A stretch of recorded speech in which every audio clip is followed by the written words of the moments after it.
mga friends! Ito na naman ako, manggugulo ng inyong magandang umaga. Naka-scrub suit ako. Bigay ito ng kapatid ko kasi galing siya sa abroad. Marami siyang damit na scrub suit. Sayang naman kung hindi ko gagamitin. Kaya sabi ko, gamitin ko na lang sa cream. Medyo malaki siya compare sa sa body ko. Kaya nilalagyan ko ng ganito para magmukha namang fit na fit sa akin. Pero hindi po related dyan ang ating pag-uusapan. Ang pag-uusapan po natin ay ang tungkol sa pagiging rising creator. Kasi sa totoo lang po, gusto ko nang bumigay sa pag-reels kasi feeling ko hindi ko ma-reach na ma-monetize. Pero nagpapasalamat ako kay Meta kasi po third time na po niya ako nabigyan ng Rising Creator. At ang sabi nga po ng love letter ni Meta, congratulations, Elena Tolentino. You've earned a spot in the top 3% of Rising Creators this week. Bale, yung dalawang congratulations sa akin ni Meta ay 2% lang. At nakakatawa po kasi 3% na ako ngayon. What's a Rising Creator? The Rising Creator title shows that your content has received strong audience engagement while meeting quality, originality, and integrity guidelines. Yung pala, ang Rising Creator pala ay, ibig sabihin ay marami pong kikipag-engage sa inyo at syempre po, original yung content nyo, yung sariling atin po na pwede naman pong voice over, basta boses po natin yon.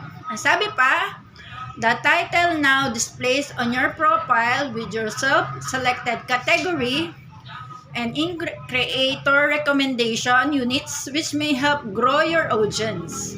Sabi doon, yung pagiging rising creator, makikita natin doon sa ating profile na yung nakalagay. Sa akin po kasi yung category kong nilagay ay digital creator. So before po ng digital creator, ilalagay niya ang rising creator. Kasi ang pagiging rising creator po ay makaka-help daw na mag-grow pa yung audience nyo. Kasi ibig sabihin, pag sinabing rising creator, may quality at original yung mga content natin. The title is awarded for 1 week at a time, is re-evaluated weekly, and when lost, can be earned again in the following weeks. Yung palang title na yon ay every week lang ibinibigay. At weekly din po ang pag-evaluate sa atin ni Meta.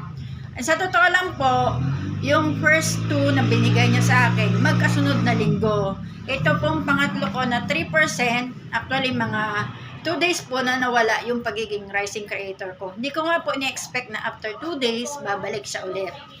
Tapos, ang sabi pa, changing your profile category may void a current rising creator title causing its removal. So, pag magpalit pala tayo ng title, ay mawawala yung title sa po ba, yung sa category natin, ay mawawala yung pagiging title ng rising creator.